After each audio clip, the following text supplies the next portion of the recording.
Okay, so I thought I'd put together a quick video on the daily powders check you'll be performing on your vehicle.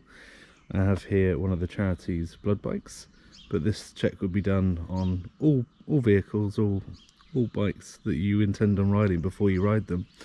So the first thing about powders is P, so that's making sure they've got significant petrol. Most bikes nowadays have a petrol gauge, so making sure that the tank has significant fuel for your intended purpose, or at least enough to get you out to a petrol station to top it up. O is for oil. On most bikes they'll have a sight, so on this bike in particular we have a sight down here. If I got the right side of the bike it would help, so might be a bit close to the curb, but right down I have a sight in there. And with the vehicle on level ground, normally on the rear stand or with the help of someone else holding the bike's level, you want to check that you've got that oil between the min and max, ideally somewhere around the middle to 2/3 full on the sight glass. Some bikes will have a separate process where you have to warm the bike up and then check with a screw dipstick. Some of them you rest on the threads, some of them you have to screw all the way in. Some of them is a cold engine, some of them is a warm engine, so defer to your manufacturer instructions as to what they recommend when you're checking the oil. So we've done P and O. W is for water, so on some bikes it will actually tell you the water level and water temperatures on the screen. On some bikes you have to physically check by taking the cap off when the engine's cold. Some bikes you have to check them when they're warm, and they'll have a sight. On this particular bike, right in amongst this panel right there is the tank, so I find that a flashlight underneath and just checking in this expansion tank that it's got the fluid above the min and below the max. Again, refer to the manufacturer as to whether or not it needs to be done hot or cold, level or on the side stand. It will give you all that instruction on the owner's manual. So that's P, O, and then we've just done W for water. D. Now there's two D's in powders. First D is for damage. So we're looking over the vehicle, making sure that nothing's loose, hanging off or damaged, especially things like lenses, making sure that they're not cracked or letting in any water, that everything is looking good. It's also a good time to have a good look at the braking system, make sure that there's plenty of pad material, that there's no damage there, nothing hanging off.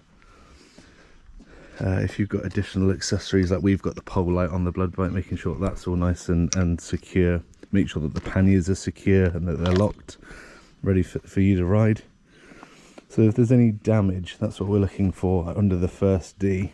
The second D is for drive. Now, I'm fortunate enough on this machine to have a final drive that is a chainless system, so it's just a drive shaft system and a rear hub. So as well as it being easier to maintain, it's also a little bit quieter, and there's less maintenance involved. There will be a service item for the rear oil, but if it's not a final drive like this, where it's a drive shaft and hub system, we'll be using a chain and sprocket setup. And with chain and sprocket setups, you'll want to make sure that the chain is lubricated, clean, and that there's no broken or fused links. You don't want it to be heavily corroded. A little bit of cosmetic corrosion isn't the end of the world, but you don't want the corrosion to be causing an impact on the drive of that chain. You don't want a chain to snap. One, it can cause damage to the rest of the bike or yourself, but also it will leave you stranded. So you want that chain and sprocket to be in good order. Sprockets tend to wear a little bit like shark's teeth is how it's referred when they start to wear out, so give that sprocket a good check, not just the rear one but the front one as well, so you may have to remove a cover off the front one.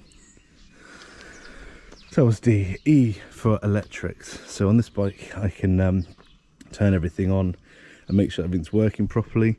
You normally want to start the engine to get the lights working as well, but we'll leave it off just so you can hear me. But I'm going around the bike, I'd be making sure with the bike on that the dip lights are working, any daytime running lights are working, that the indicators are working.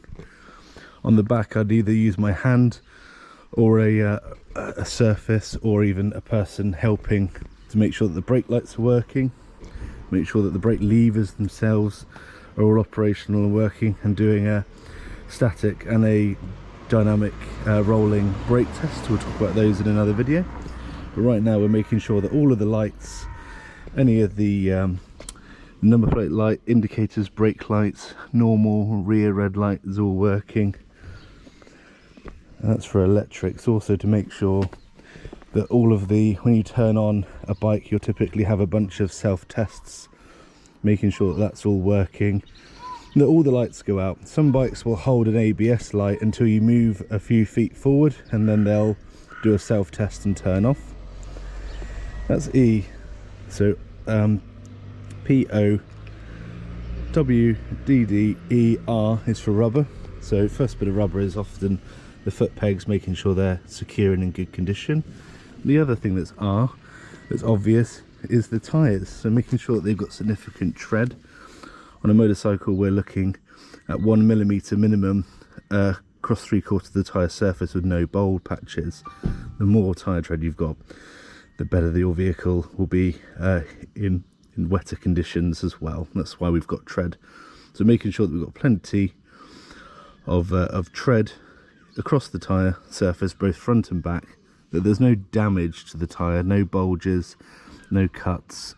If a tyre gets impacted on a pothole, sometimes it will start to swell and grow a sort of egg looking thing on the side. That means the tyre's gone, has to be immediately replaced. So no damage, plenty of tread. We're also looking from a performance perspective of the tyre that there's no cracking, and that the tyre shape is uniform, that it's a nice rounded shape. And especially on heavier bikes, they tend to wear flatter parts in the middle. So heavy bikes that are driven mainly in straight lines on motorways for miles and miles and miles, categorically, you know, we're looking at a blood bike that does a lot of that stuff. So the centres tend to wear flat, and you'll feel that as you run your hands across them. You'll feel a sort of an uneven texture to where there's edges to the tyre, and if that gets too bad, replacing the tyre, even with tread, may still be warranted, just to be staying safe and making sure that the tyre is handling properly. And have a quick look at the back one as well. A little bit harder with this mudguard, but yeah, we can see this is actually a very new tyre, but it's nice and rounded, there's no damage to it. While we're down here as well, we'll have a good look at the brake caliper. On these FJRs, they're underslung, so they get a lot of road debris in them, so we're making sure that they're clean, that there's plenty of pad and disc life left, there's no damage, and that the tyre is a nice uniform shape with tread. No and obviously the most important thing about the tyre is that they've got air inflated to the correct pressure, that they're holding air. So that's both, that's the R.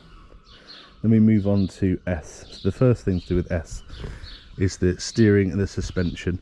So when you've got the bike on its balance point or on its rear stand, you can turn the handlebars left to right, checking for any notchiness, and that the steering is nice and free, all the cables are secure, that there's no snagging going on, and that the steering feels and is working nice and quietly, no grinding or catching or notchiness on the steering. And when we talk about the suspension, some bikes you actually have to start and turn on, especially if they've got electronic suspension. This one's all mechanical, so I can get on this bike and very quickly, even at low speeds, whilst I'm doing my brake tests, I can be looking out for how does the suspension feel. Is it riding smoothly? Are there any leaks to the suspension, especially when you've got upside down forks? Is there any weeping of seals? Is it nice and quiet? Is it absorbing and responding to the bumps properly? Or is it too bouncy, or is it too firm? Is it making a crashing or a knocking noise when you hit uneven road surfaces? But really, you know, the riding at slower speeds in an urban area, you'll get a very quick feel for whether the steering and the suspension are all okay. And then also take note on slightly faster roads, does the bike feel balanced? Is it leaning to one side? Is there any sort of vibration or shaking in the handlebars? So just be really dialed into how the bike feels, and if anything doesn't feel right, getting it checked out by a suitably trained professional to make sure that any small issues can be addressed early. We don't have airbags, we don't have seat belts, so our checks have to be far more stringent and much more sensitive than we would do on any other vehicle that's not a motorcycle. So you found this useful. We've gone through powders. Again, we'll just remind ourselves we've got petrol, oil, water, damage, drive. E is electrics and lights. R is for rubber. S is for steering and suspension. And the last S that we haven't mentioned yet is self. So are you well, safe and fit, suitably rested to be able to ride a motorcycle? Do you have stuff going on that may be distracting you and may compromise your safety and focus on a motorcycle? In which case, make the right call. Don't use the motorcycle or use another means of transport, or defer that trip. If anything about the bike or your person isn't perfect, you really need to be making a safety call as to whether or not it's a good idea to go out on the bike.